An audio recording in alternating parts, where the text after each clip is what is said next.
دعا کی اجازت دے، اللہ کی طرف سے آپ کو اجازت نہیں ملی۔ فَلَمْ يُوزَنْ لِي، اللہ کے نبی کہتے ہیں کہ اللہ نے، عرش والے نے مجھے میری ماں کی مغفرت کی اجازت، دعا کی اجازت نہیں دی۔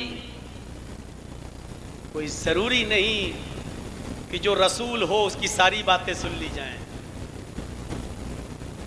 یہ اللہ کی مرضی ہے، وہ چاہے تو قبول کرے اور چاہے تو نہ کرے۔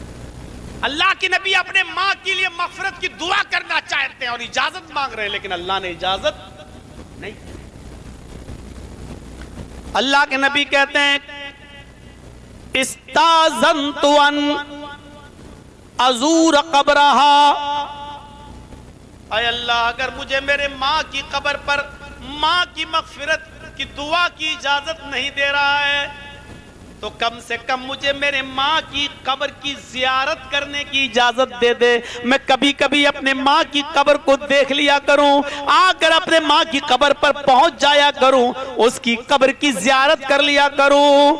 فَأُذِنَ لِي، اللہ کے نبی فرماتے ہیں اللہ نے مجھے ماں کی قبر پر زیارت کی اجازت دے دی۔ ہاں اے محمد، ماں کی قبر کو دیکھنے آ سکتے ہو لیکن اس کے لیے مغفرت کی دعا نہیں کر سکتے۔ آپ نے فرمایا اللہ نے مجھے قبر کی زیارت کی اجازت تو دے دی، فزور القبور فإنها تذکرکم الموت، آئے میرے صحابیوں تم بھی قبروں کی زیارت کیا کرو کیونکہ وہاں جانے کے بعد تمہیں موت یاد آئے گی۔ قبر کی زیارت کرنا چاہیے، اس لیے نہیں کہ وہ پکی ہے بہت شاندار ہے میلے ٹھیلے لگتے، بلکہ قبر کی زیارت اس لیے کرو کہ وہاں جا کر تمہیں اپنی بھی موت یاد آئے کہ ایک دن تمہیں بھی اور ہمیں بھی اس قبر کے اندر آنا ہے، اس جگہ دفن ہونا ہے۔ آپ نے فرمایا فزور القبور، قبروں کی زیارت کرو۔ 6 سال کی عمر میں ماں کو کھویا تھا اور 50 سال کی عمر کے بعد نبی اور رسول بننے کے بعد بھی اپنی ماں کو بھول نہیں رہے ہیں۔ اللہ مجھے اجازت دے کہ میں اپنے ماں کی مغفرت کی دعا کروں۔ اللہ نے کہا نہیں، کسی کافر کے لیے جو حالت شرک میں مرا ہو، کفر اور شرک کی حالت میں مرا ہو، کسی مشرک کے لیے دعا نہیں کی جا سکتی ہے۔ اگر آپ دعا کریں گے تو آپ کی دعا بھی قبول نہیں کی جائے گی۔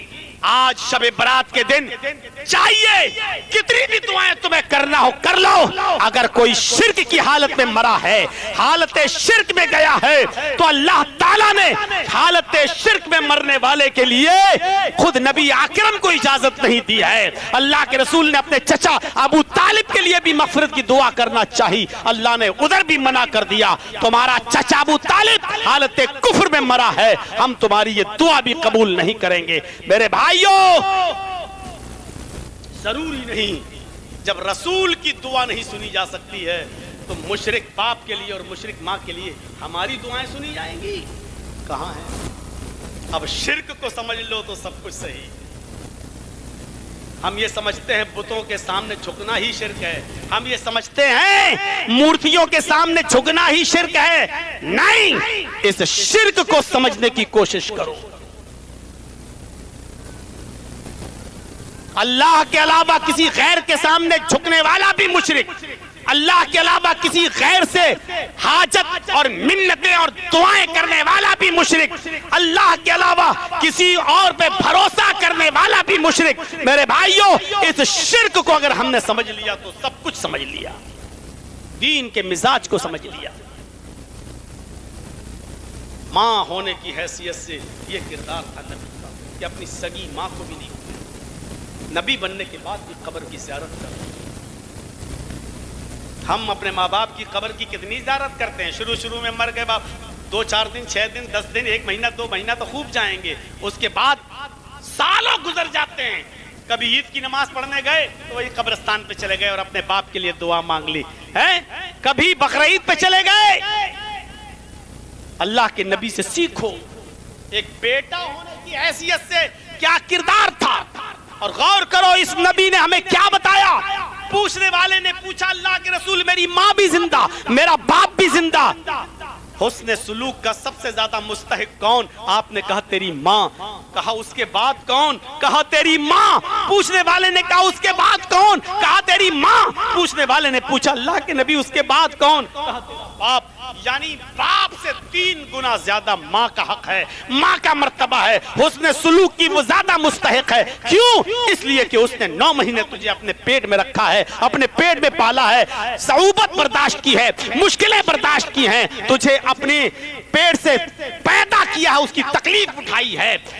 اس لیے حسن سلوک کی وہ 3 گنا زیادہ مستحق ہے. یہ وہ ہستی بتلا رہی ہے جس نے 6 سال کے بعد اپنی ماں کا چہرہ نہیں دیکھا، اپنے ماں کی خدمت نہیں کرنے کا موقع ملا. یہ آداب وہ بتلا رہے ہیں. یہ تو ہو گیا بحیثیت بیٹا.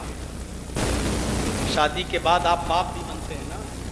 ایک باپ ہونے کی حیثیت سے کردار کیا ہونا چاہیے؟ بیٹا ہونے کی حیثیت سے تو یہ کردار تھا. آپ باپ بھی تھے تو باپ ہونے کی حیثیت سے اپنی اولاد کے ساتھ آپ کا معاملہ کیا تھا؟ سب سے پہلے جو بچہ پیدا ہوا اس کا نام تھا قاسم.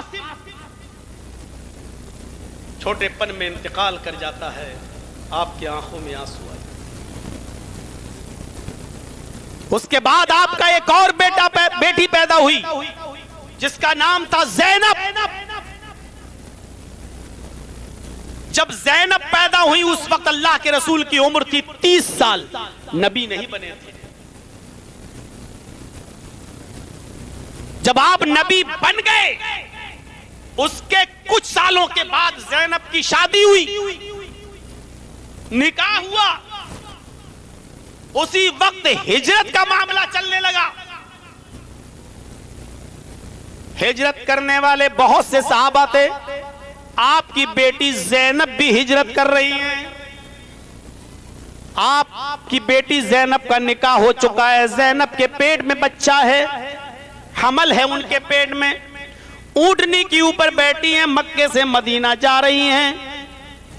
حبار ابن اسود نے اونٹنی کو تیر مارنا چاہا، اونٹنی کو تیر مارنا چاہا، تیر نشانے سے چوک جاتا ہے. بجائے اونٹنی کو تیر لگنے کے تیر حضرت زینب کے پیٹ میں لگتا ہے. حضرت زینب کا پیٹ پھٹ جاتا ہے. حضرت زینب کا پیٹ پھٹ جاتا ہے. جو بچہ پیٹ میں تھا وہ زمین کی اوپر گر جاتا ہے. کسی طریقے سے زینب کو اٹھایا گیا اور مدینے پہنچایا گیا. جب زینب کو پتا چلا کہ میرے پیٹ کا حمل گر گیا، حمل ساقط ہو گیا، تو حضرت زینب اس صدمے کو برداشت نہ کر سکی اور مدینے میں حضرت زینب کا انتقال ہو گیا. جب حضرت زینب کو دفن کیا جا رہا تھا، مٹی کھودی گئی، قبر کھودی گئی اور قبر میں اتارا گیا. اور جب قبر میں مٹی دی گئی، اللہ کے نبی جناب محمد رسول اللہ مٹی دینے میں شامل تھے. آپ کی آنکھوں میں آنسو تھے اور آپ اپنی بیٹی کو دفن کر رہے تھے. دفن کرنے کے بعد جب قبر کے پاس کھڑے ہوئے تو آپ کی آنکھوں سے گرنے والے آنسوؤں کو دیکھ کر صحابہ نے آپ کو گلے لگایا، آپ کے آنسو پوچھے. کہا اللہ کے نبی پہنچتا ہے غم. اللہ کے نبی یہ فرد محبت کے آنسو ہیں جو ہر باپ کو اپنی اولاد کے کھو جانے پر اس کی آنکھوں میں آئی جاتے ہیں.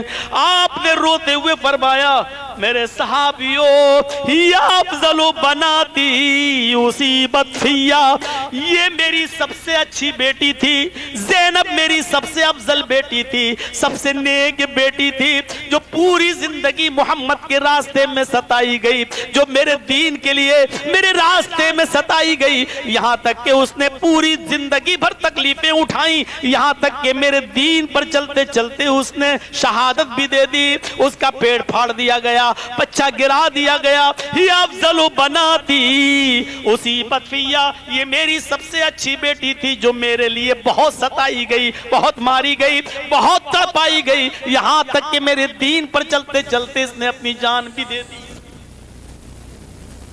ایک بیٹی کا درد ایک باپ سے پوچھو. باپ ہونے کی حیثیت سے آج تو بیٹیوں کی پیدائش پر منہ بنانے والوں، بیٹوں کو ترجیح دینے والوں، بیٹیوں کی پیدائش پر ناخوشی کا اظہار کرنے والوں، قیامت کے دن اپنے رب کے سامنے کیسے کھڑے ہو سکو گے اور کیا جواب دو گے؟ آپ کی دوسری بیٹی رقیہ تھی. رقیہ کا نکاح حضرت عثمان سے ایسے نہیں ہوا. جب رقیہ بالغ